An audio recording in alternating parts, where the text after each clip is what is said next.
The Texans lost to the Green Bay Packers 35-20.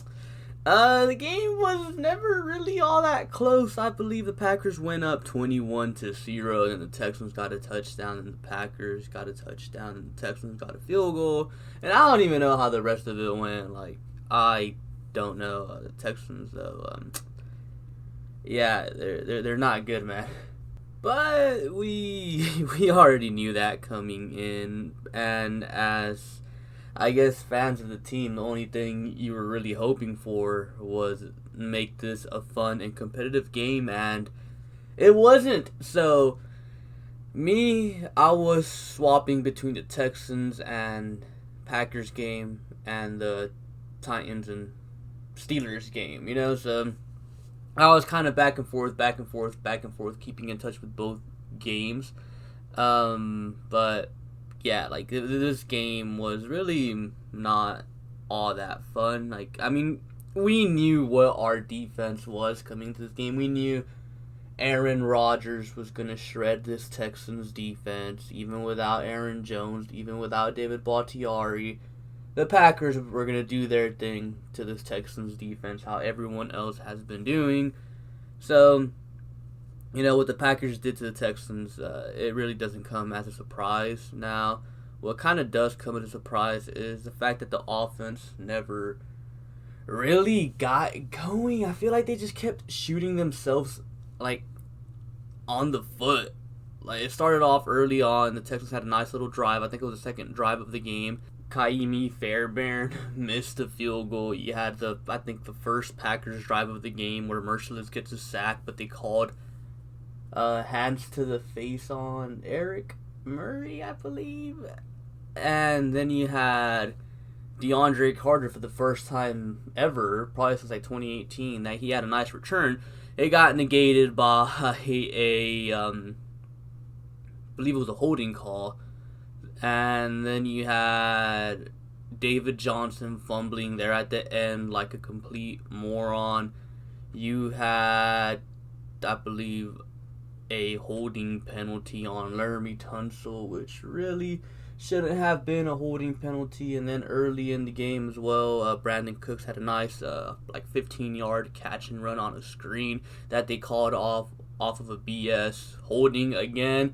So yeah, the Texans, penalties, they kept shooting themselves on the foot. And, when you're playing a team like the Green Bay Packers, when you're playing Aaron Rodgers, you cannot expect to win when you keep making mistakes like that. And Deshaun Watson, he had himself a pretty good game. I mean, he did miss Randall Cobb in the end zone for a touchdown. But other than that, Deshaun did some Deshaun things. And Texans receivers, besides maybe Will Fuller today, I feel like they all had very, very good games. Tight ends were non-existent. David Johnson was David Johnson, pretty trash. He did get me like 15 fantasy points, so I guess I'm grateful for that. And the only reason why I have David Johnson in fantasy, don't make fun of me, but because Dalvin Cook and Nick Chubb were my main running backs, so, they're hurt. So I had to trade for David Johnson, so do not make fun of me for having David Johnson on my fantasy team. But, I mean, what else can you say, man? Like, this team is not good. We knew that. But like I said, it was disappointing that the game wasn't close. It wasn't a fun game in terms of like a football fan perspective. Obviously it wasn't from the Texans fans. Pretty sure Packers fans were having a blast, but yeah, the Texans, they're not good. And there was a lot of people starting to hop on the Tim Kelly hype train because of the past 2 weeks. Well, hopefully this kind of stops some of that, because I believe the Texans should absolutely clean house from top to bottom. The only person that can stay is Joshua the custodian. Everyone else can go, because what about this team makes you feel good? Everything sucks, man. Like, the coaching perspective wise, and front office wise, you just want to cut complete ties and start fresh, brand new type of thing. You don't want anyone staying.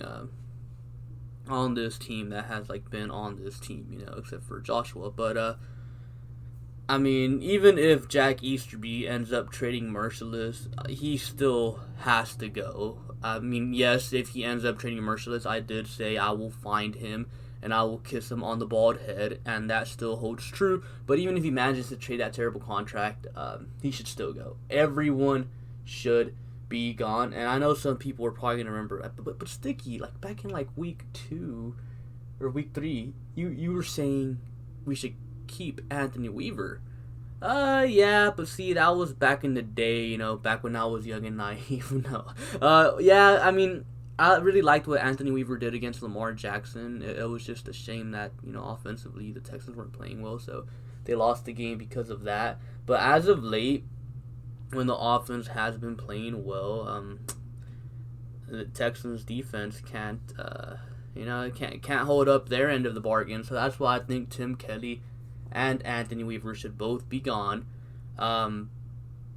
Just get them out of here. And let me apologize for not having any background Madden gameplay. If you're, we're waiting for that or hoping for some of that.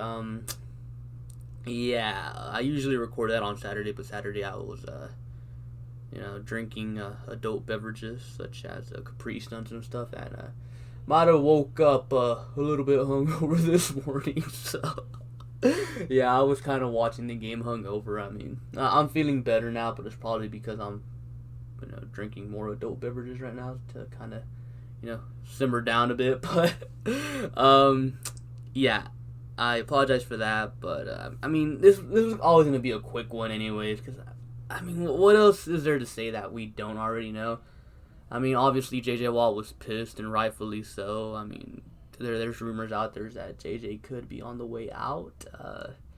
Might have been his last game as a Texan, and it's a shame that he didn't get his 100th sack, and it's a shame that if it is his last game, it's a shame that he went out on a blowout loss, so maybe that's why he was pissed, or maybe, I'm just reaching, but it sucks, man. It sucks. It's terrible. The season's over. It's been over since the moment O'Brien lost the locker room. Next week, the Texans got a bye week, and, we'll do some things there.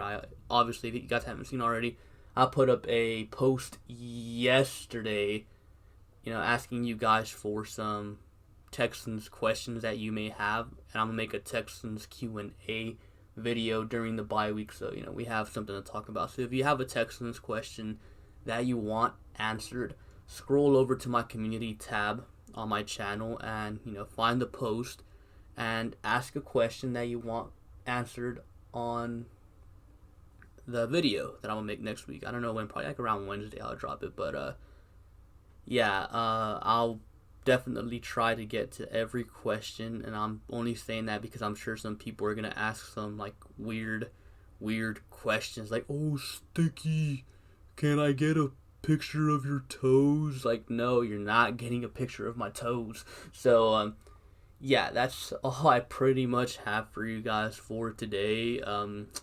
It's a shame, 1-6. It is what it is. Bye week next week.